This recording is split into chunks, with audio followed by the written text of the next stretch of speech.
Right, we're doing now question number 7. This question is about gaseous equilibria. Figure 1 shows the effect of pressure on the percentage yield of a reaction, percentage yield of a reaction at equilibrium at 2 different temperatures. So you got temperature 600K and 300K, and you got like the yield here and the pressure here. So explain the figure 1 shows that the forward reaction in equilibrium is exothermic. Well, when you increase temperature, what happens to yield? It decreases. So if it decreases the yield, I mean, it's going to go towards the left-hand side because it's not producing any more product. So therefore, it has to be exothermic. Okay. So when temperature increases, yield decreases. So equilibrium has shifted to the left-hand side in endothermic direction to oppose increase in temperature. You must always write to oppose increase in temperature because I like that in exams. Okay. That will be the complete answer. If you don't put that bit there, you will miss a mark. So 7.2, question 7.2 is state whether the forward reaction in equilibrium results from an increase, decrease, or no change in the amount of moles. So if you got the forward reaction, it's going to be an increase of moles of gas, because if it decreases, so when you increase pressure, the yield decreases. Okay, so equilibrium has shifted towards backwards to the less number of moles to oppose increase of pressure. Okay, so it's going to go down to the less one, so therefore increase of moles.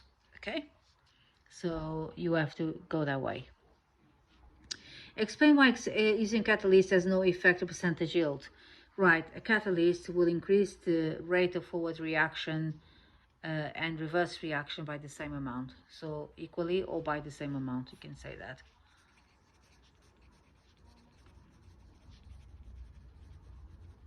Okay, so that's question number 7 done.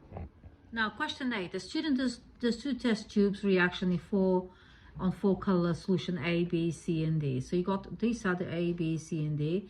Test tube 1, you add sodium carbonate. Test tube, you add acidified silver nitrate.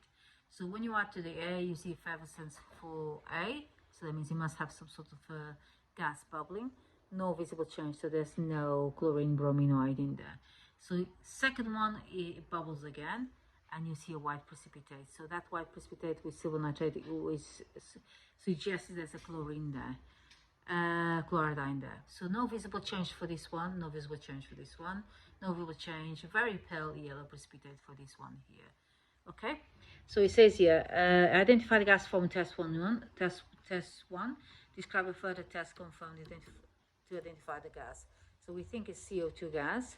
So test when gas is bubbled through a lime water, a white precipitate is focused, formed, not focused. Sorry about that.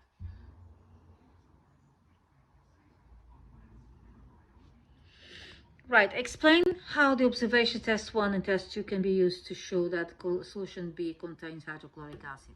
Solution B contains hydrochloric acid because they're both acids in there, because this is a test for acids. By using carbonate, you know it's going to form, is because it's an acid formed there, acid present. So because using the test to suggest there is a chloride ion present, so AgCl, okay, because that forms a white precipitate. So we think that has to be hydrochloric acid in here, and that's why it suggests that. So effervescence with sodium carbonate, it's a waste of carbonate, isn't it? Let's go sodium carbonate. So it is acidic. So when you add sodium carbonate, it shows that it's an acid. A white precipitate with AgNO3, so contains chloride ions, therefore has to be HCl present. Okay, right. 8.3, describe the series of tests that a student can use to show that solution C contains ammonium sulfate. So you want to test for ammonium sulfate. So you got 2 tests. So you can test for ammonium, which is NH4. Okay, so test for ammonium, and a test for sulfate, which is test for sulfate too. So there's 2 tests. So for ammonium test, you say you add a warm sodium hydroxide to the solution. You see a damp red litmus paper at the mouth of the test tube. will turn blue. Okay, so that's the test for ammonium ion present.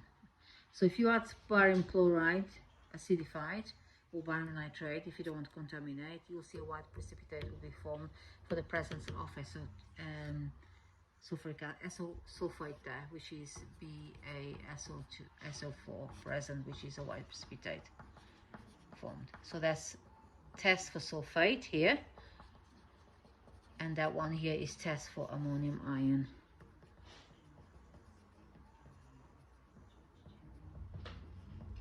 Okay, so those are the two tests you identify in there. So question 8.4 is the student does an additional, I'm not sure if you can see that.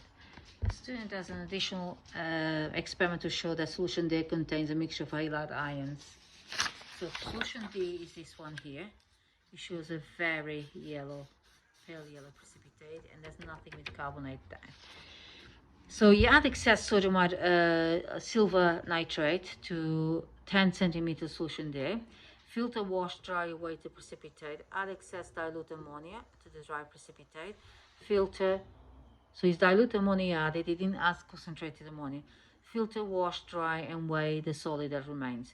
Basically, when you add the dilute ammonia, you will get rid of the chloride ions because chloride ions dissolve in dilute ammonia. Now, anything else present will be bromide ions or iodide ions.